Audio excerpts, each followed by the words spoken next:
At family brunch, my dad said, "We're having a family vacation, but you're not invited." I just smiled and quietly closed the account for their utilities.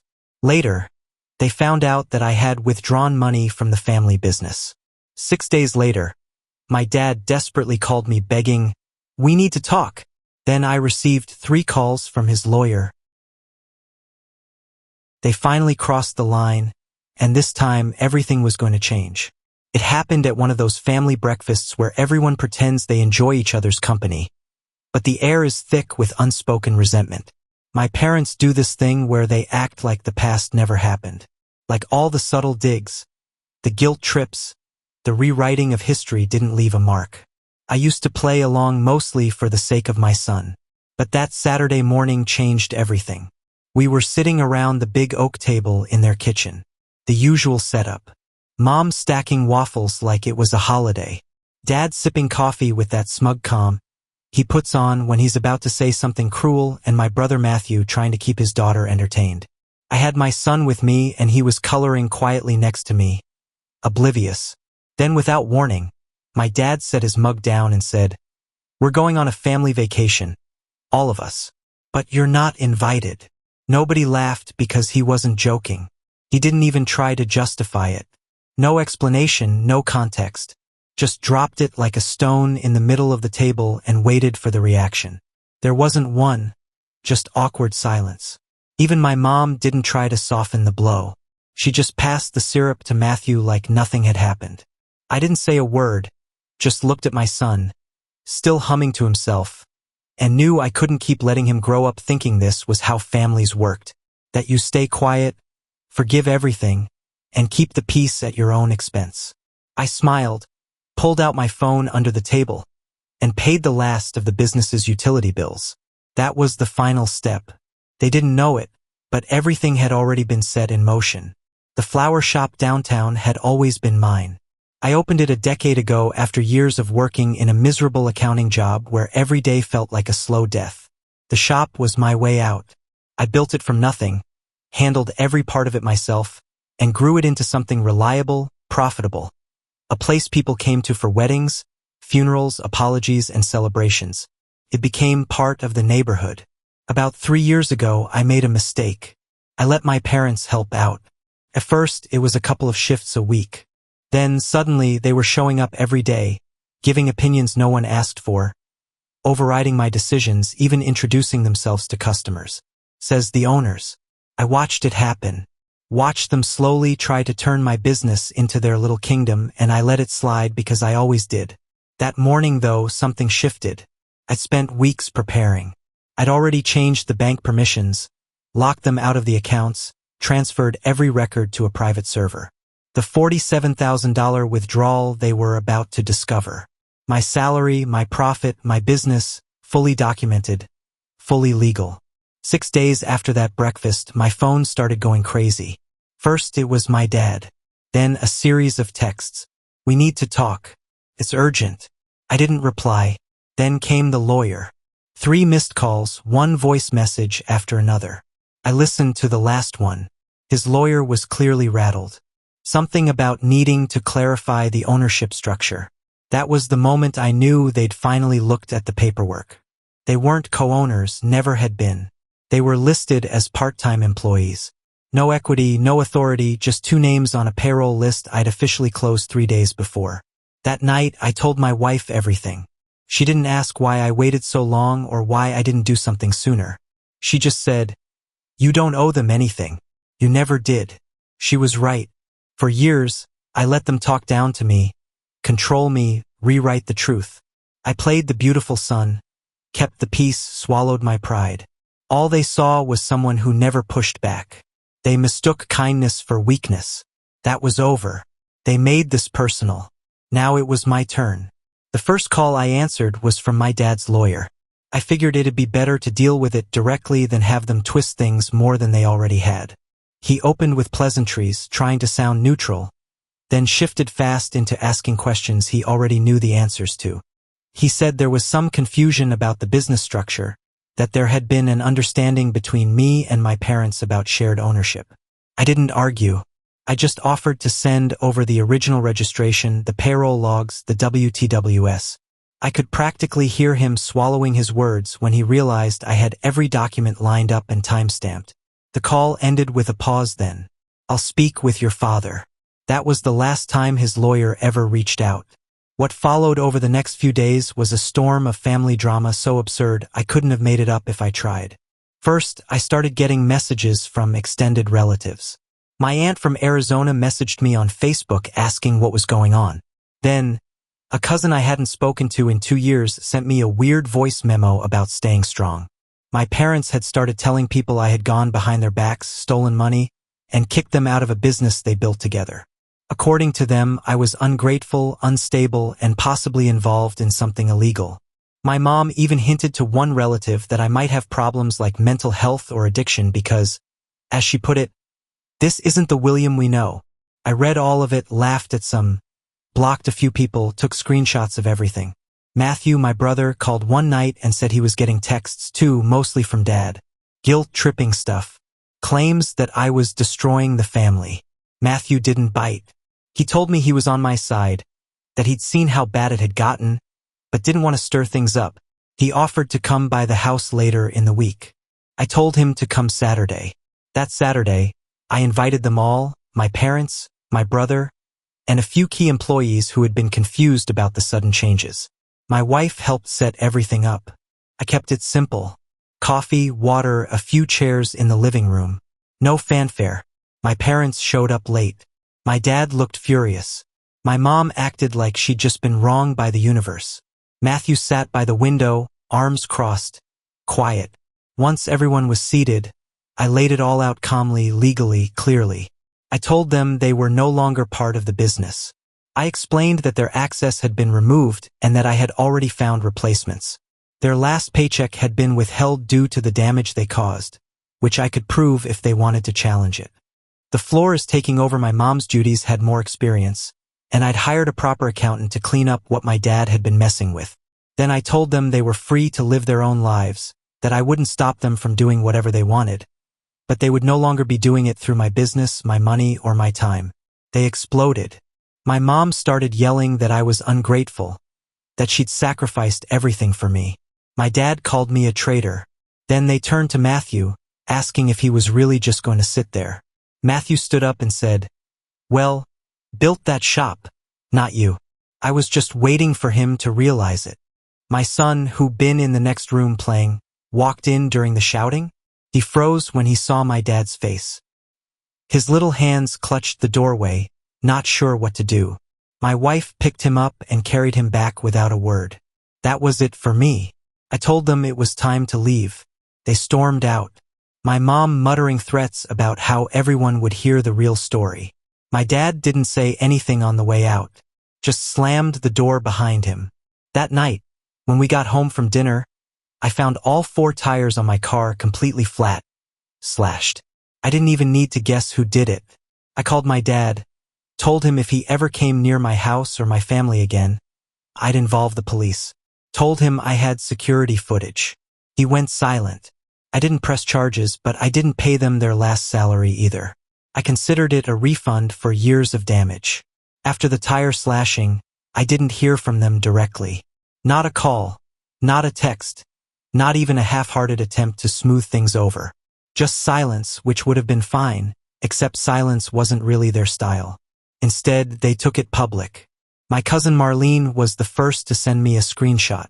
My mom had posted a long rambling update on Facebook, a classic guilt-ridden Nala dressed as a status. She wrote that she and my dad had been betrayed by someone they loved deeply, that they were fighting for what was rightfully theirs, and that family doesn't always mean loyalty. She never used my name, of course. That would have made it too easy to call her out. But the timing, the details, the references to our flower business made it obvious to everyone. She played the victim like it was a full-time job. Dozens of sympathetic comments poured in from distant relatives and church friends. My dad replied with a comment that just said, "Some people are born without a conscience." 2 days later, my mom posted photos of old birthday parties and holidays. She captioned one of them, "But our family still meant something." Another said, "I wonder what changed in him. It was pathetic and also kind of funny. I didn't respond. I didn't even block them. I left the posts up for everyone to see. I wanted people to watch the unraveling because anyone who knew me, really knew me, could see through it. The comments gradually shifted from support to awkward silence. A few even got deleted. Probably people realizing they jumped too quickly into a story with only one side. Meanwhile, the shop was thriving. Felt like a completely different place. I was spending less time putting out fires and more time with customers. My new hires were respectful and sharp. The numbers were better, the atmosphere lighter. For the first time in years, I didn't dread walking through the door each morning. But they didn't stop. I started getting messages from people I hadn't heard from in ages. A guy I went to high school with messaged me saying, "Your mom is saying some wild stuff about you. Everything okay?" One of the employees they were close with before the split emailed me asking if it was true that I was mentally unwell. That one made me laugh. Apparently, my parents were now telling people I'd had some kind of breakdown, that I was paranoid and unstable, and that my wife was the one really pulling the strings. That narrative became their new anchor. If I was crazy, then everything they did could be justified. It was all sad and absurd and yet not surprising. I started documenting everything, every rumor, every lie, every message that came my way. Not because I planned to use it yet, but because I'd learned how slippery they could be when they were cornered, and they were definitely cornered now. My brother Matthew came by one night with his daughter. The kids played in the backyard while we had a beer on the porch. He told me our parents had been calling him nonstop, trying to convince him to come over and talk some sense into me. He said he didn't even engage, that he told them straight out they were lucky I didn't involve the police. He said, "You did what they never thought you'd do. You ended the game." I asked if he thought I was being too harsh. He shook his head and said, "Honestly, I'm surprised you held on this long." A few days later, I got a text from my mom, the first contact since the meeting. It just said, "You'll regret this when we're gone." I didn't reply because I didn't regret it. I was finally free. They could scream and post and lie all they wanted, but they weren't part of my life anymore. And the best part, they had no idea how much worse it was going to feel when they realized I wasn't coming back. A week passed, then another. No more slash tires. No late-night phone calls. Just the occasional ping of a new vague post or message passed down through a distant relative. I figured they were starting to accept it, at least on the surface. But I underestimated how deep their delusion ran. The shop was doing better than ever. We had hired a new floral designer, Ava, who turned out to be a genius with arrangements and had a way of charming even the crankiest old customers. A younger guy named Sam was running the register. He was fast, polite, and never once assumed he could dip into the till the way my dad used to. Everything felt solid, organized, peaceful. Then one afternoon, I got a call from a supplier we'd used for years, a woman named Loretta. She sounded nervous, almost apologetic, and said she'd just gotten a strange visit at her warehouse from my dad. I asked what he said. She hesitated, then told me he claimed I was no longer in charge of the business and that he would be handling the next few shipments. He handed her a business card with the shop's name on it and his name written underneath. William, senior owner. He had printed fake business cards. I had her send me a picture of it. It looked cheap, made online, but it had the real logo, my logo. And under that, in bold letters, new management call to confirm delivery. Couldn't believe it. Not only was he still claiming ownership, but he was actively trying to divert inventory. I asked if he placed any orders. She said no, that she knew something was off right away and called me as soon as he left. She didn't want to get in the middle, but she also wasn't about to let someone hijack our account. I thanked her, hung up, and sat there for a few minutes. I was stunned, but not angry, not even surprised, really. Just impressed at how far he was willing to go to stay in control of something that was never his. He couldn't touch the accounts, couldn't set foot inside the shop. So now he was trying to build his own little version of it behind my back. I told Ava and Sam everything. We flagged all our suppliers, sent out notices saying I was the sole point of contact moving forward. Anyone else claiming authority would be flagged and reported. I didn't mention names. I didn't have to. That night I called Matthew. He laughed when I told him about the fake cards. Then he went quiet. Then he said, "You know they're not going to stop, right?" I did, but something had changed. Their desperation was starting to make them sloppy. And that worked in my favor. I was ready to hit back.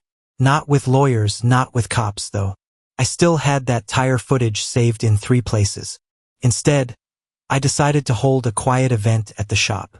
I called it a rebranding, but really it was more of a cleansing, new logo, new signage, new website. I even changed the shop's name slightly, added a word, adjusted the font, gave it a modern look. The original name was Petals and Stem. It was still my shop, but now it was Petals and Stem Company. Small change, big message. They drove by the shop 2 days later. My wife saw them from across the street while dropping off lunch.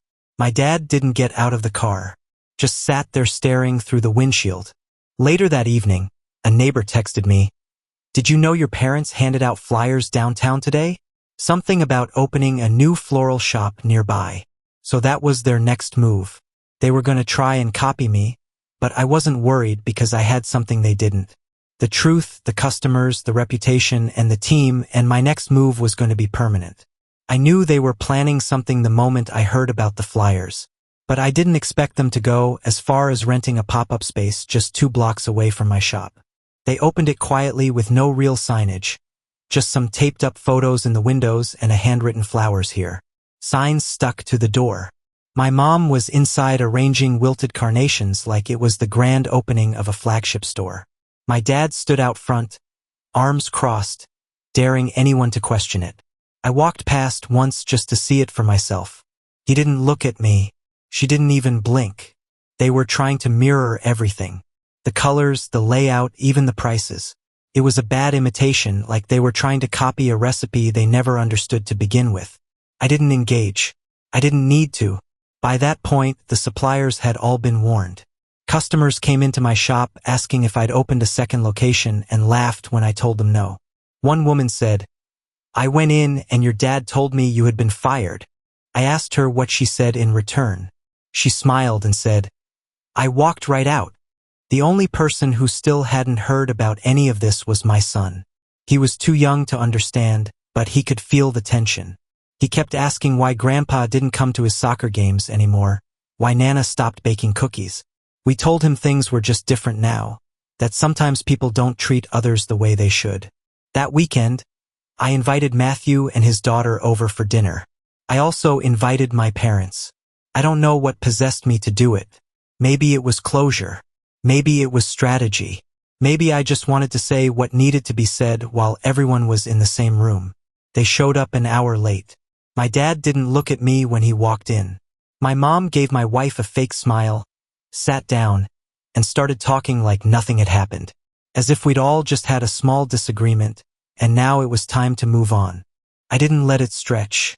Once the kids went off to the living room to play, I stood up and told them clearly and calmly, "You're done." I told them their time freeloading off my name, my work, and my business was over. I reminded them again that they had never been owners, that I let them help out because I wanted to be kind. But kindness had limits. I told them their news shop was doomed to fail. Not out of spite, but because they didn't understand how to run one. Because they never built anything real. Because lies don't grow roots. They erupted. My mom accused me of trying to destroy them. My dad stood up, slammed his fist on the table. He started ranting about how ungrateful I was, how everything I had was because of him. That's when my son came back into the room. He stopped in the doorway holding a toy in his hand, just staring at my dad. He looked scared. Quietly, he stepped backward and disappeared down the hallway. I stood and looked at my father. "You just scared your grandson. That shut him up." I turned to both of them and said, "I want you to leave now." They stood in silence for a second, then stormed out, muttering under their breath. My mom was crying. My dad didn't say another word. At 2 a.m. that night, I heard a strange noise outside. I checked the camera feed. He was back.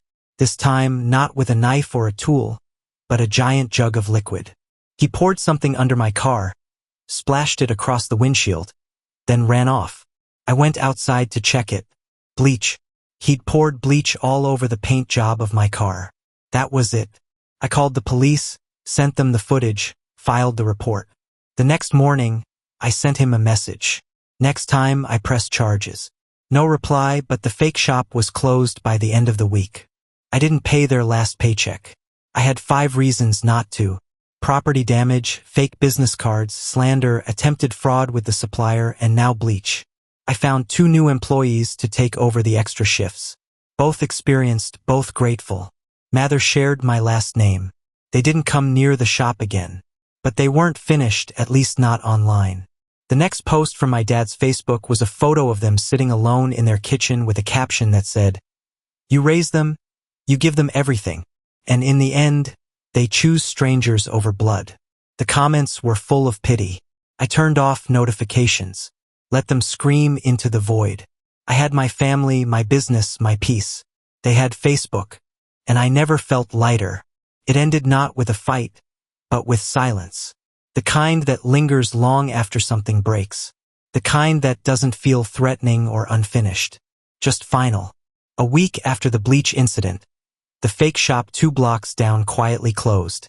No announcement, no last stand, just the lights off, the blinds pulled, and a hastily printed for lease sign taped to the window.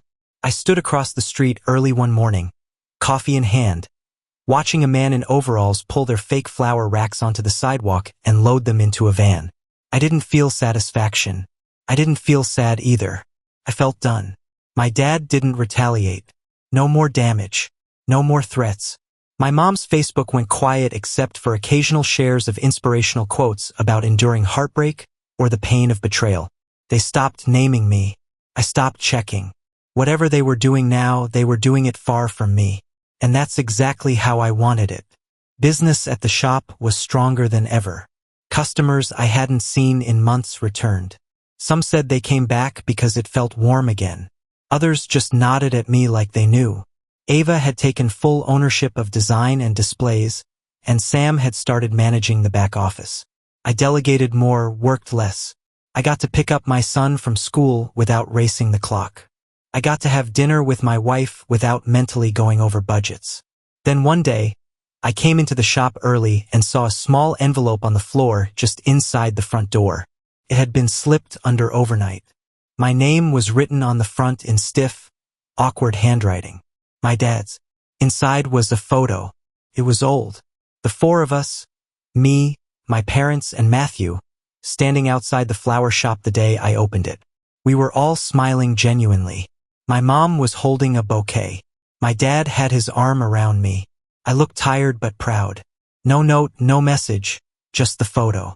I didn't know what to do with it at first. I took it home and showed my wife. She didn't say anything, just looked at it for a few seconds, then left it on the counter. I ended up putting it in a drawer, not out of sentimentality, just respect for what that moment once was before it turned into everything it did. I didn't hear from them again after that. No visits, no more drama, just stories passed along by Matthew or the occasional neighbor.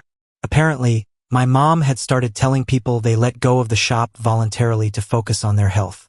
My dad kept trying to rewrite the narrative, but fewer people were listening now. Their circle had shrunk. Even the Facebook sympathy brigade was quiet. One day, Matthew and I were having lunch at a quiet spot downtown. He mentioned they'd been trying to get him to visit, said they were acting like none of it happened. He hadn't gone.